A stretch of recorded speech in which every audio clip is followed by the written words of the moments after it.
here we are once again coming close to the end of the season, and things are not looking too bright. And it did not have to be this way, but it is this way because Steve Bisciotti, Eric DaCosta, John Harbaugh, this entire front office chose to be stubborn, and we get what we deserve. We have 2 weeks left in the season or so, and it's not looking good. Lamar's sitting out. Clearly he's sitting out for the rest of the year, and I think he's doing the right thing. I would have done the same thing. I'm not risking my health further. Even though it's a minor injury, I'm not risking my health further to try to carry this pathetic team.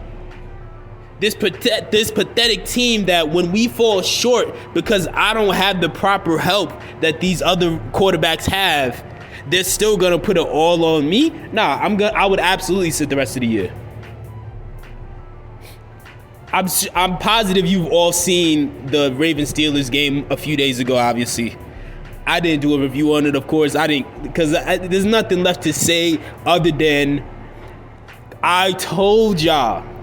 Now, many of y'all, if you're watching this channel, you probably already agreed with me in my stance on offense and how we need to invest more in the offense.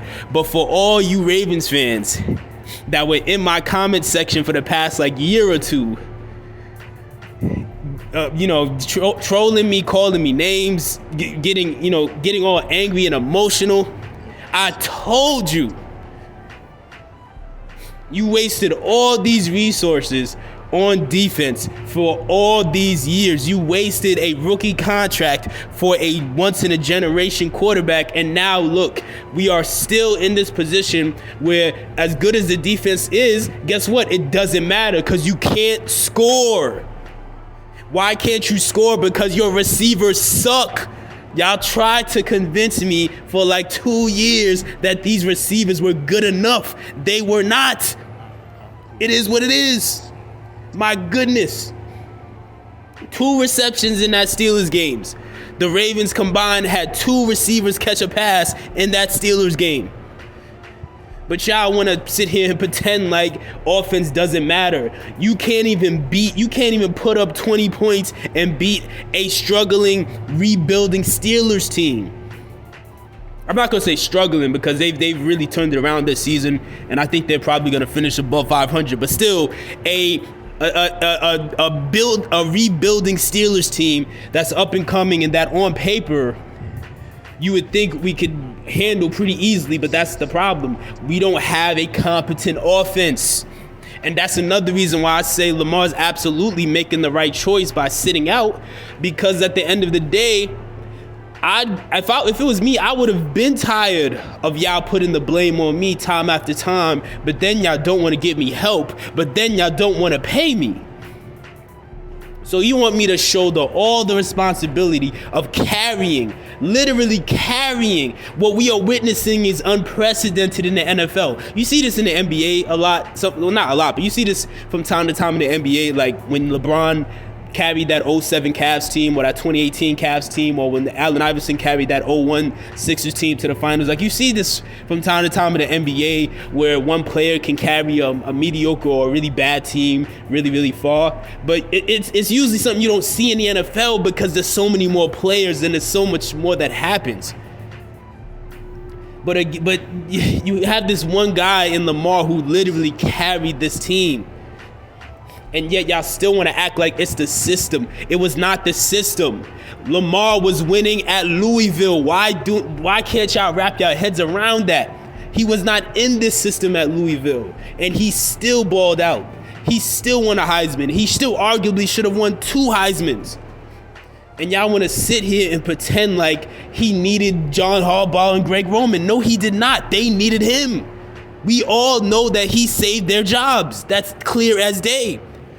So to get, I'm kind of ranting a bit, but to get to the point of this video, when I see John Harbaugh in these press conferences in recent weeks, getting a little emotional and getting a little emotional, a little angry, a little snippy and attitude, filled with attitude when he's getting pressured and questioned, I laugh at him Because how dare you? And these are the same people that will try to leak out these stories saying that Lamar's this, Lamar's that, Lamar's a slacker, Lamar, he's taking this personally or that personally. But yet, whenever y'all get any sort of criticism, you're over here acting very unprofessional. I know many of you saw a couple weeks ago when he made that little slick comment talking about, oh man, these people at the end of the bar, and he might have been talking about the reporters in the room maybe, but in general, I think he was talking about really everybody in the Ravens flock who has been critical of the way this team has been built and ran for the past several years. That's how he looks at us. That's how that front office looks at us. They look at us as if we're just a bunch of nobodies who don't matter, who don't know what we're talking about. But yet here you are again without Lamar and your team sucks. And nobody wants to talk, nobody in the media, even though the media is starting to turn on the Ravens finally, they're still not fully calling the Ravens out, because when you look at why Lamar's been hurt the past 2 years, why? It's not because, he's an injury-prone player. It's because y'all haven't built a competent O-line yet. They're getting closer, but they haven't gone all in building an actual wall around Lamar. Just like how the year before you had the same exact issue. Each time Lamar's been hurt so far, it's been in the pocket throwing the ball. And again, if I'm Lamar, I have nothing to say. I'm just gonna sit back and let you sit in your mess.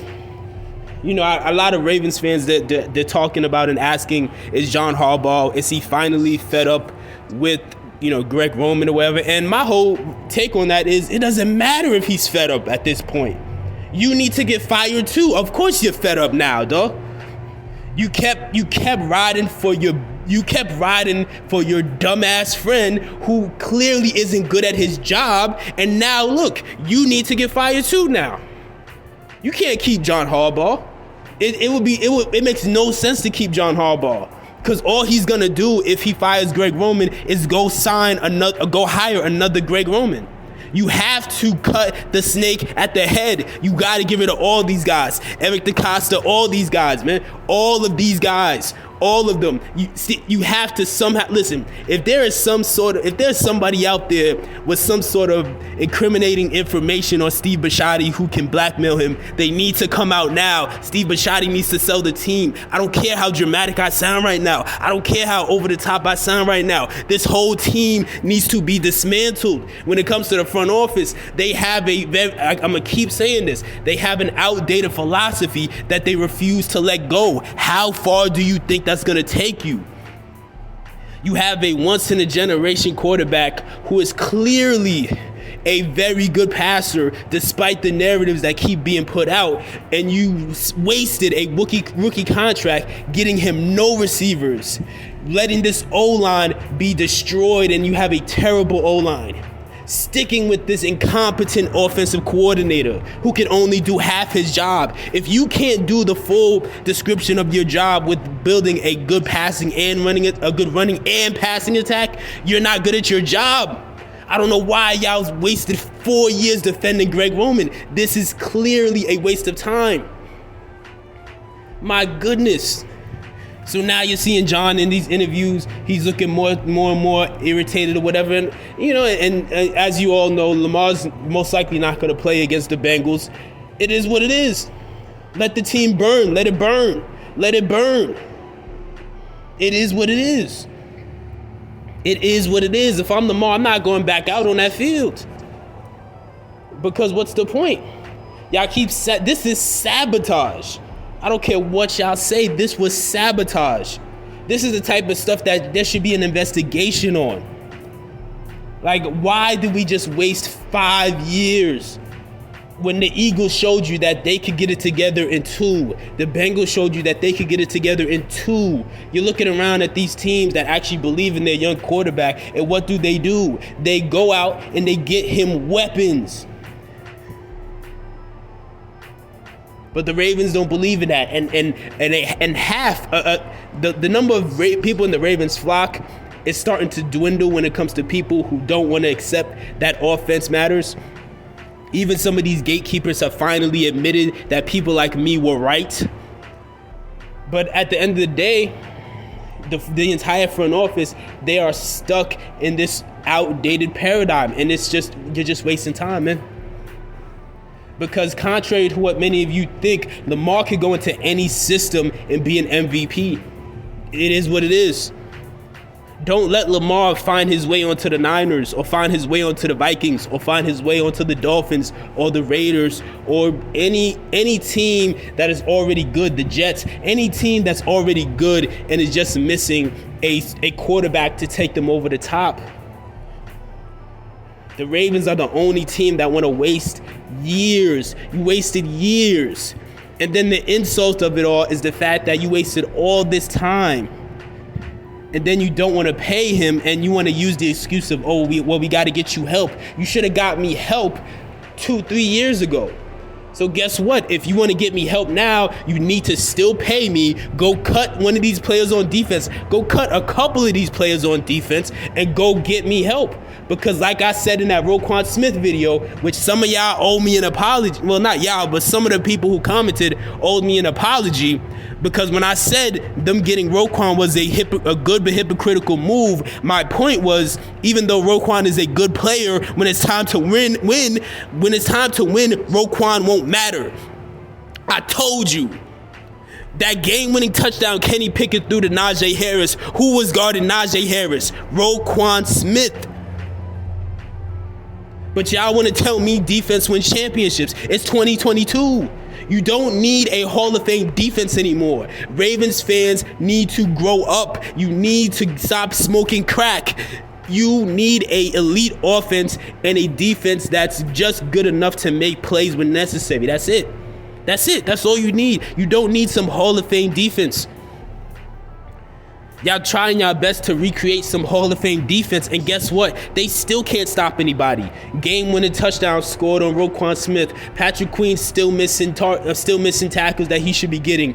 Justin Houston, he's still missing sacks over and over and over again. It doesn't matter. Brandon Stevens, everybody's targeting Brandon Stevens. They don't respect him. It doesn't matter. You drafted you drafted an injured David Ojabo when you could have had George Pickens. Did y'all see that catch? Even though George Pickens only had 2 catches on the game, did y'all see that catch he made over Brandon Stevens right before he did the Allen Iverson step over? Like, we could have had that, but we don't have that. Why? Because we are rooting for a team that is being ran by stubborn, incompetent people who would and this is how evil these people are. They would rather let this ship continue to burn year after year compared to just admitting that they're wrong and that times have changed. They don't want to do it.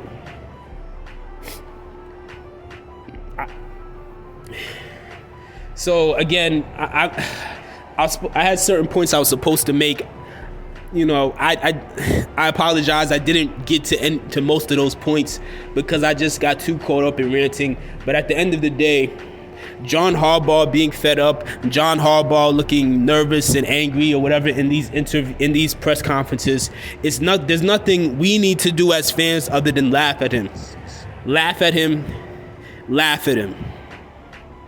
Because you brought this on yourself. You brought this on yourself. John Harbaugh's ego is bigger than any of us could imagine. Same for everybody in this front office. They think they're the smartest people in the room, and that's why they keep making these dumbass trades and these dumbass draft decisions. Because they keep thinking that they're outsmarting people. Ooh, let's go draft another tight end in the 4th round and waste all of our early picks on defensive players who don't matter. No. My goodness.